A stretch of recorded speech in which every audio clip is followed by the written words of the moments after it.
Hola, ¿qué tal? En este video vamos a hablar sobre un tema bastante importante para el tema de las pinturas y recubrimientos, que son las propiedades mecánicas que las pinturas deben tener.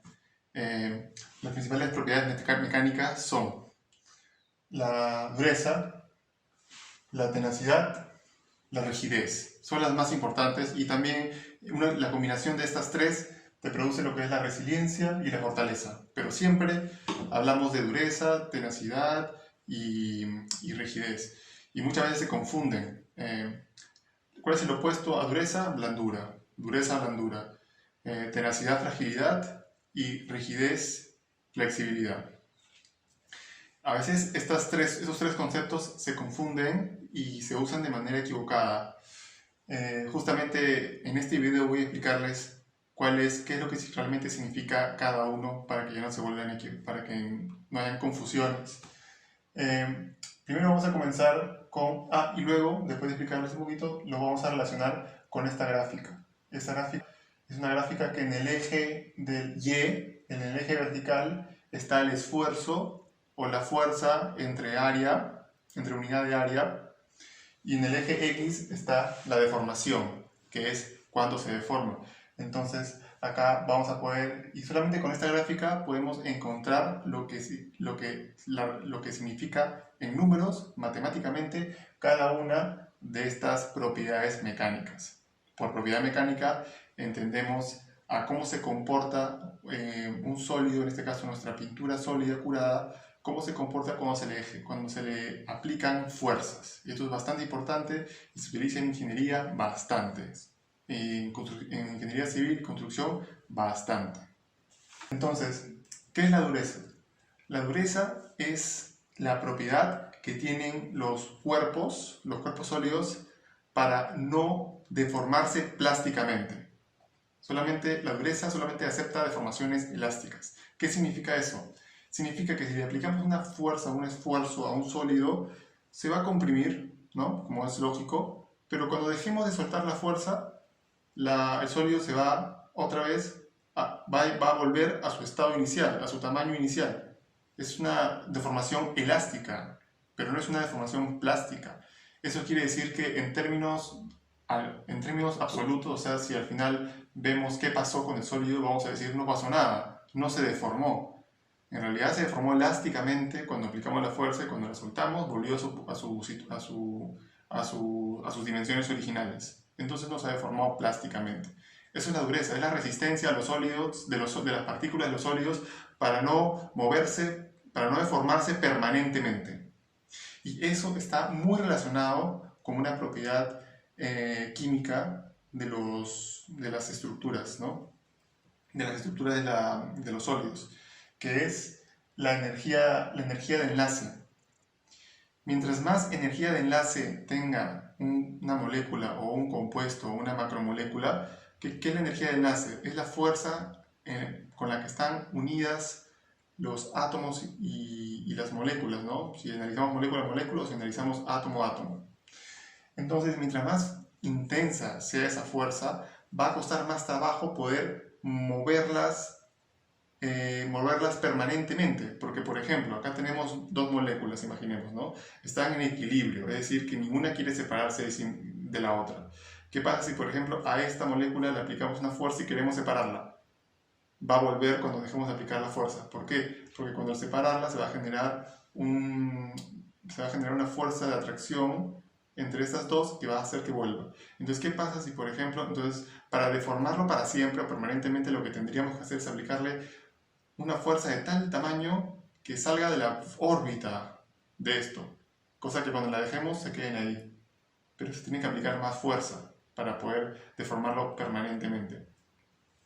Entonces, eso es lo que es la dureza. Y es importante decir que entonces, ya que sabemos que la dureza está determinada por la energía de enlace, ahora la pregunta es, ¿y cómo medimos la dureza? Se puede medir de varias maneras. La primera es la resistencia al rayado y a la penetración. Y eso es bastante interesante porque, miren, fíjense, lo que queremos acá medir es la energía de enlace.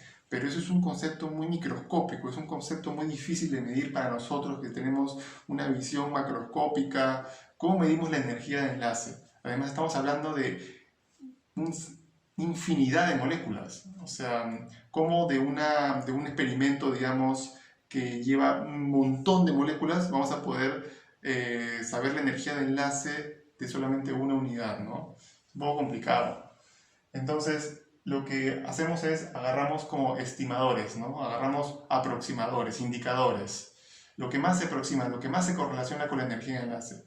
Entonces, dentro de esos indicadores hemos encontrado dos, que es la resistencia al rayado o la resistencia a la penetración y la deformación superficial. Entonces, fíjense, si es que nosotros prestamos atención a lo que significa la resistencia al rayado, es que se utiliza un punzón, ¿no? O un lápiz o qué sé yo, una navaja de un material más duro que queremos medir su dureza, y lo que se hace es penetrar o rayar, estamos penetrando.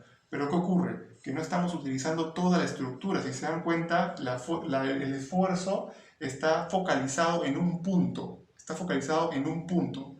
Eso quiere decir de que la estructura no va a ayudar. Entonces, si la estructura no va a ayudar para ese punto, lo que realmente el impacto, el esfuerzo que estamos aplicando está justo directo, está directamente yendo a la energía de enlace, y es justo lo que queremos medir. Está yendo a la energía de enlace en ese punto. Entonces, si se dan cuenta, es un muy buen aproximador de la dureza, ¿no? Del concepto de dureza, ¿no? Y el otro indicador que podríamos utilizar es la deformación superficial. Esta deformación superficial es interesante porque en este caso no estamos enfocando el esfuerzo en un punto, sino que estamos enfocando el esfuerzo en una área. Es algo importante, por ejemplo, cuando aplicamos fuerzas cortantes, es decir, fuerzas que hacen de que, por ejemplo, que queremos separar algo, así, plum, aplicamos fuerza, este es un cuerpo y queremos, plum, separarlo, y se aplica una fuerza en el área transversal. Eso es importante ¿y por qué se aproxima? Porque si se dan cuenta, todo el volumen no está ayudando a esa área. Entonces, claro, lo que ocurre es y lo vamos a ver en la parte de tenacidad, es que cuando todo el volumen está involucrado, se generan planos de movimiento. Eso quiere decir de que al aplicar la fuerza, puede que las moléculas comiencen a moverse en relación, ¿no? Se comiencen a mover en relación porque hay planos de movimiento, y eso hace que al final no estemos atacando a la energía de enlace, sino que la estructura lo esté ayudando porque el cuerpo se acomoda, se mueve. Eso sí es que es, obviamente, eso sí es que es tenaz, ¿no? Si es que puede moverse, porque algunos simplemente se fracturan y se rompen porque son súper frágiles. Pero como la mayoría de cuerpos tienen un grado de tenacidad, ¿no? Entonces no ataca la energía de enlace, sino que ese movimiento del cuerpo hace de que la energía se absorba, ¿no? En ese movimiento, ¿no? Entonces no queremos eso, nosotros queremos atacar directamente el enlace. Entonces una manera también de hacerlo es atacando a un área, porque en ese caso el volumen que está alrededor no va a ayudar a esa área, y el área solamente las energías de enlace de esa área van a tener que soportar todo el esfuerzo que se está ejerciendo, ¿no? Ahora bien, acá, ¿qué es la deformación? ¿Cómo podemos medir la deformación superficial? Entonces, fíjense, acá he dibujado una gráfica y hay 3 puntos que son los principales en esta gráfica. Como les dije, es una gráfica de esfuerzo y de deformación. Entonces, ¿qué es lo que significan estos puntos? Básicamente lo que nos dice eso es qué fuerza tengo que aplicar, o sea, para cada fuerza que yo aplique, cuánto se deforma. Eso es lo que nos dice esta gráfica. Yo aplico, es como una función. Yo aplico esta fuerza, ok. Yo aplico esta fuerza acá, a ver. ¿Cuándo se deformó? Ah, se deformó esto acá en el punto. Aplico esta fuerza acá, de este nivel. ¿Cuándo se deformó? Se deformó esto. Por eso que acá dibujo rayitas, ¿no? Porque es como, para esta fuerza hay una deformación. Esto es algo experimental, se realiza experimentalmente y luego se aproxima a la función, y esa es la función que nos da para la mayoría de materiales. Cada material tiene la suya propia, ¿no? su función propia, porque cada material es distinto, y eso lo vamos a ver en un próximo video. Pero, a ver, a lo nuestro. El primer punto se llama el punto de límite elástico. ¿Les suena? ¿Le suena el límite elástico? El límite elástico, la palabra elástico no le suena a lo que habíamos visto en dureza, que es la energía. Entonces, ¿qué es el límite elástico? El límite elástico es el punto, la fuerza máxima que soporta un material antes de que se deforme plásticamente o se deforme permanentemente. O sea, es el límite en que un material soporta antes de que se comience a deformar plásticamente. ¿Qué significa deformación plástica? Si deformación elástica es una deformación que tú al aplicarla, si tú dejas de aplicar la fuerza, vuelve a su nivel original y no pasó nada, deformación plástica significa que se deforma para siempre. El material cambia de forma. Es como, por ejemplo, tenemos un metal y comenzamos a aplicarle con una máquina compresora mucha fuerza. Va a llegar un punto en el que el metal va a comenzar a hundirse y deformarse. Y aunque dejemos de aplicar la fuerza a ese metal, lo vamos a ver y vamos a ver que está hundido. Es como agarrar un trozo de madera y meterle un martillazo al trozo de madera. ¿Qué va a pasar? Se va a hundir el trozo de madera, porque hemos superado el límite elástico, ¿no? Entonces, eso es el límite elástico. El punto de fractura es otro punto muy importante en esta gráfica. El punto de fractura significa, ok, hemos superado el límite elástico, pero el material todavía no ha muerto. Si es tenaz, va a comenzar a hundirse y a deformarse plásticamente. Pero va a llegar un punto en el que se va a haber deformado tanto plásticamente, va a haber cambiado tanto su forma, que el material ya se va a romper, ya no va a poder soportar tanta presión, tanto esfuerzo, y se va a romper. ¿Ok? Este punto es crítico. Bueno, este punto es urgente, este punto es vital para la manufactura, pero este punto es mortal para la sociedad. ¿Por qué? Porque este punto es vital para la producción y la manufactura, porque nadie quiere que su producto cambie de forma. Todos quieren de que se mantengan las dimensiones que han sido establecidas para ese producto. Si nosotros construimos un banco y el banco en un año está más hundido y está así, ha cambiado su forma, ya cuando alguien se siente incómodo porque se ha desnivelado por las tensiones de XXX, es un banco que se ha vuelto inservible, es un banco que ya no sirve, o sea, que ya no cumple su función de ser. Ahora bien, ese es su límite elástico, pero ¿qué pasa si el banco de la nada alguien se sienta y ¡pum!, se parte en dos? Es un peligro. Y estamos hablando de un banco. Imagínense otro producto cuya fractura sea y puede incluso llegar a ser mortal. Entonces, eso es. Entonces, ¿qué significa? Entonces, si utilizamos, ahora bien, volviendo a lo que es dureza, si utilizamos la aproximación de deformación superficial, vamos a ver de que podemos aproximarlo de dos maneras. La primera es con la región A, todo esto de acá, todo este triángulo de acá. Esta región también se la conoce como la energía que tenemos que suministrarle a un material para que supere el límite elástico. Esto es la energía, no hay que confundir la fuerza, que es este nivel acá, es un número, con el área de ese triángulo, que es la energía. No hay que confundir esos dos. Entonces la dureza podemos aproximarla como la energía que se necesita para superar el límite elástico. ¿Por qué? ¿Por qué sería así? Pues fácil, porque si estamos deformando un material y cuando vemos que ya comienza a deformarse plásticamente y a perder su forma original, listo, paramos el experimento y decimos, ok, ¿cuál es la fuerza que aplicamos? Esta. ¿Cuándo se ha deformado? Esta. Ya, ok, este material tiene esta dureza, ¿no? Tiene esta dureza, ¿no? La otra forma es con esta de aquí, que es sumar A más B. En este caso estamos diciendo la energía para que se fracture.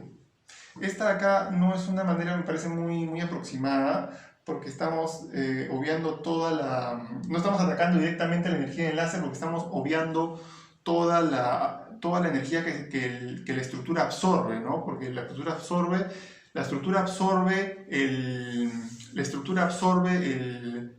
esfuerzo, porque las moléculas comienzan a moverse unas con otras, tratar de ajustarse, acomodarse, y al final no estamos viendo realmente cuánta energía soportó las moléculas antes de cambiar de forma, ¿no? Lo más aproximado sería deformar un material, se supera el límite elástico, el material comienza a deformarse, a hundirse, y luego, cuando vemos de que ya no se hunde más, cuando vemos que ya no se puede hundir más, ahí comenzamos a medir el tiempo y ¡plum! Porque en ese caso ya la estructura ya llegó a su límite y ya no puede más con el esfuerzo. Entonces ahí es cuando las energías de enlace comienzan a activarse. Porque es como que la estructura ya no puede más, entonces ya no se deforma, pero ¡plum! De la nada se fractura, ¡plum! Se fractura, ¿no? Entonces, ahí es cuando podemos ver la acción realmente de la energía de enlace, ¿no? Ahora bien, voy a explicarles lo que es la tenacidad, que también se le conoce como resistencia. La resistencia, ¿ok? Resistencia suena más genérico porque engloba tanto la fragilidad como la tenacidad. Son opuestos, así como existe la dureza y la blandura, existe la tenacidad y la fragilidad. Entonces, ¿qué es la resistencia? La resistencia es esta región B. La resistencia es la energía que absorbe un material antes de fracturarse. En otras palabras, es la deformación plástica que tiene un material antes de fracturarse, antes de romperse, antes de hacerse pedazos.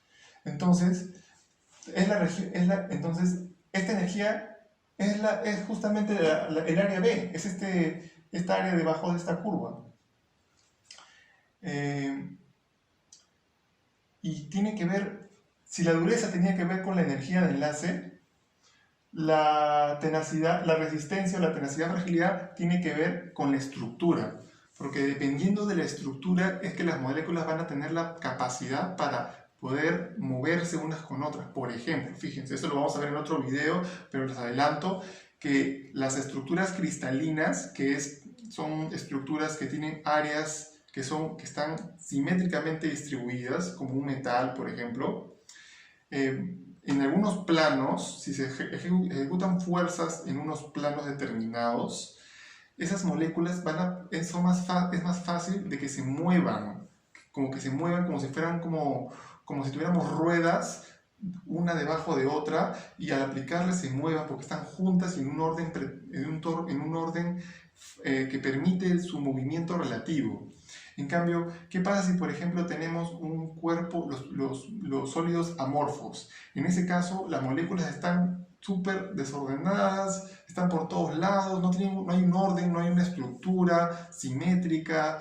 Entonces, al aplicar una fuerza, es más probable de que no exista de que no se puedan mover unas con otras y se rompa rápido, no se deforme plásticamente.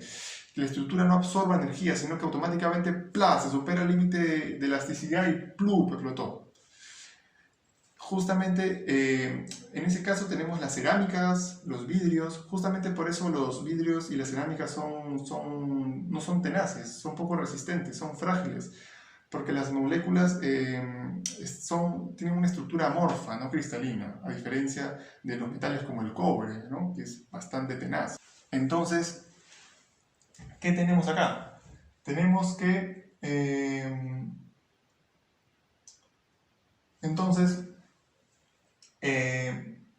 eso es lo que es la tenacidad, ¿no? Es la capacidad de que un cuerpo pueda absorber la energía antes de fracturarse. Y por último, vamos a ver lo que es la rigidez. La rigidez. La rigidez. Súper confusión. ¿Que dureza no es lo mismo que rigidez? ¿Que rigidez no es lo mismo que dureza? ¿Cuál es la diferencia? La diferencia es el enfoque que le das. Los dos están relacionados con el límite elástico. Los dos están relacionados con la deformación elástica. Los dos están relacionados con que los cuerpos no cambien de forma permanentemente. La diferencia es de que, lo más importante que los dos están relacionados con la energía de enlace. Los dos están relacionados con la energía de enlace. La diferencia es que la rigidez ve cómo, la pregunta de la rigidez es cómo, y la pregunta de la dureza es cuánta energía, ¿no? Entonces la rigidez es cómo es que, cómo es que cambia la deformación ante cada aumento del esfuerzo, ¿no? Eso es lo que ve la rigidez. Obviamente, obviamente en una deformación elástica, ¿no? La rigidez no funciona para deformaciones plásticas. La rigidez nos importa, por ejemplo, si tenemos un, qué sé yo, una esponja, no sé, una pelota de fútbol y empezamos a hundirla con nuestras manos. Entonces, ¿cómo es que se comporta esa deformación elástica para cada fuerza que le aplico, ¿no? Por eso es que es una pendiente. ¿Qué es una pendiente? Es cuánto cambia esto cuando aumento esto. Eso es la pendiente de la curva. Entonces, eso es lo que es la rigidez. En cambio, la dureza es cuánta energía absorbe un material antes de que supere el límite elástico. Por ejemplo, ¿no? Si utilizamos el primer acercamiento. Entonces, ahora, acá tenemos otros conceptitos que son como una suma, es como un compuesto de los tres principales, ¿no? Por ejemplo, la resiliencia. La resiliencia es cuánta deformación elástica aguanta un material antes de superar su límite elástico. Prácticamente la resiliencia tiene que ver un poco con la dureza, si se dan cuenta de lo mismo. Entonces la resiliencia sería esta área de acá también. Y la fortaleza sí es algo nuevo, pero también que está muy relacionado con los dos. La fortaleza es la suma de A más B. Porque la fortaleza nos dice cuánta deformación aguanta un material antes de fracturarse. Es como la suma de la dureza con la resistencia. Eso es lo que es la fortaleza. Entonces, obviamente todos queremos tener materiales fuertes porque es como que aguantan la mayor cantidad de deformación, ¿no? O sea, los materiales fuertes es toda la energía elástica y toda la energía plástica. Entonces, queremos obviamente tener materiales fuertes. Pero el problema, y es a lo que se enfrentan casi todos los ingenieros de materiales, los tipos de materiales, es de que es difícil tener las dos cosas. Es difícil normalmente los materiales duros son frágiles y los materiales blandos son tenaces. Eso tiene que ver porque obviamente las moléculas que tienen una energía de enlace fuerte están tan juntas unas con otras, tan acomodadas, que es complicado que se muevan. Entonces, cuando existe una fuerza muy grande, se rompen, porque no se pueden mover justamente por estas energías de enlace fuertes. Y lo opuesto ocurre con lo otro, ¿no? Entonces, ¿qué podríamos decir? Por ejemplo, vamos a pensar un poco en algunos materiales. La madera. ¿La madera qué es? La madera es dura, es rígida, la madera es tenaz, es frágil. La madera es dura. Perdón, la madera es blanda. La madera es blanda y la madera es tenaz. ¿Por qué? Porque si yo agarro un cuchillo y comienzo a hincar en la madera, la voy a deformar plásticamente. La voy a deformar plásticamente. La voy a hundir el cuchillo. Entonces, ahí estamos diciendo que la madera es blanda, porque estamos rompiendo los enlaces moleculares de la zona superficial. Lamentablemente, en esa área, en esa zona, la estructura de la madera, que es bastante tenaz, que se puede mover, esas moléculas que están en esa zona superficial de la periferia, no pueden moverse unas con otras, las estoy rompiendo. Entonces estamos atacando la energía de enlace y se descubre que, lamentablemente, la energía de enlace de la madera, no sé si lamentablemente, pero así es débil y podemos romperlo. En cambio, ¿qué pasa si yo agarro un trozo de madera, una mesa, digamos, agarro una mesa y me paro en la mesa y comienzo a saltar? Pues probablemente no pase nada. Es más, probablemente ni siquiera superemos el límite elástico. O sea, voy a saltar y cuando baje voy a ver y va a ser igualita. Ni siquiera se ha deformado plásticamente. ¿Por qué? Porque en ese caso el esfuerzo que estamos ejerciendo se está distribuyendo en un plano en el que madera, o sea, primero que nada, nuestro peso se está distribuyendo en un área más grande, entonces, y sumado a eso, las moléculas en ese plano sí pueden moverse relativamente más fácil, ¿no? En cambio, en el tema de la navaja, todo el esfuerzo estaba concentrado en un punto, entonces no se distribuye tanto. Pero, por ejemplo, tenemos otro ejemplo, si agarramos un martillo y le golpeamos fuerte a la madera, ¿qué va a pasar? ¿Se va a fracturar? ¿La madera es frágil? ¿Se va a fracturar? No. Vamos a romper el límite elástico, pero la madera es bastante tenaz. Entonces, las moléculas de la madera van a moverse unas con otras en su plano de movimiento y eso va a absorber mucha energía y no se va a fracturar, solamente se va a deformar plásticamente, o sea, se va a deformar para siempre. Pero eso es bueno, no se ha fracturado. Le quita belleza, pero no se ha fracturado. La fractura puede causar desastres. Y por último, también quisiera añadir, ¿qué es esto del endurecimiento y el encuellamiento? Que aunque no sea algo de tan importante en este tema que solo estamos hablando de propiedades mecánicas, lo que ocurre es de que cuando un material llega a su límite elástico, las grietas que están dentro del material, el material comienza a moverse de tal manera que las moléculas se comienzan a entorpecer, se comienzan a juntar mucho y llega un punto en el que unas con otras se obstruyen, ¿no? Se cierran, se bloquean el camino. Entonces hace que se necesite más fuerza para deformarla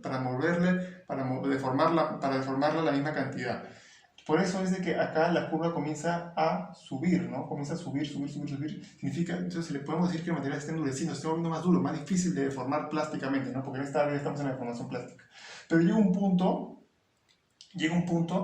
en que ya estas moléculas en que la fuerza ya baja. Significa de que ya se vuelve completamente sencillo deformar el material. Eso es como ya el último suspiro del material. Ya estamos aplicando tanta fuerza de que ya se convierte como en plastilina, ¿no? Para la fuerza que está acá.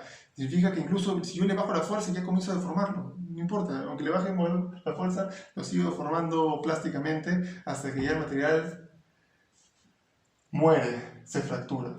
Entonces, en conclusión, siempre es importante echarle un ojo a estos tres factores: la dureza, la resistencia o tenacidad y la rigidez. Con esos tres factores vamos a poder ver qué es lo que necesitamos. Por ejemplo, si yo quiero un material que para una fuerza humana, ¿no? Digamos una fuerza humana que no es tan grande, se sienta suave, no se sienta tan difícil de formar elásticamente, pues estoy hablando de la rigidez y de la flexibilidad, ¿no? Las esponjas son súper flexibles, ¿no? Y nada rígidas, ¿no? En cambio una pelota de bowling es súper rígida y nada flexible.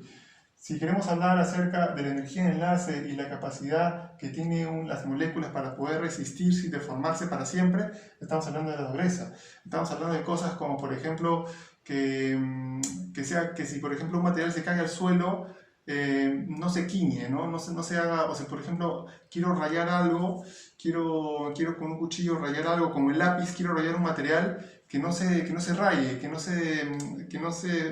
no se fracture, digamos, superficialmente, ¿no? Que no se haga como quiños, como rayaduras, esas cosas, ¿no? Por eso es que el diamante es un material que es imposible de rayar, el diamante, ¿no? Pero eso sí es muy frágil, ¿no? Lo que lo decían, ¿no? Mientras más duro, más frágil, mientras más blando, más tenaz, ¿no? Pero sí, en efecto, importa mucho para temas de estética, ¿no? Incluso, ¿no? Que un material no sea difícil de rayar, que no se quiñe, cosas muy humanas, ¿no? Que se me cae algo muy pesado y plum, se rompe, se quiña, se hunde, ¿no? La dureza, ¿no? Y luego tenemos la tenacidad, que son cosas como bastante importantes, que ayudan mucho para saber en qué punto se va a fracturar, ¿no? Cuánta energía puede absorber antes de que se fracture, qué tan capaz es de que la estructura, por ejemplo, si ponemos una pintura en un metal y el metal comienza a doblarse, la pintura tiene que ser lo suficientemente tenaz para seguir el ritmo, ¿no? Esas tres propiedades son vitales. Y es muy importante eso para poder elegir el material o la pintura correcta a medida, ¿no? Tener en consideración esas tres propiedades mecánicas. Bueno, espero que este video les haya gustado y en un próximo video vamos a ver más acerca de la estructura química que está detrás de estas tres propiedades. Porque hemos hablado de las propiedades y hemos visto cómo distinguirlas unas de las otras, pero hemos visto por qué es que algunas estructuras son más duras que otras o por qué algunas estructuras son más tenaces que otras. Eso lo vamos a ver en un próximo video. Muchas gracias por haber visto este video. Hasta luego. Chao.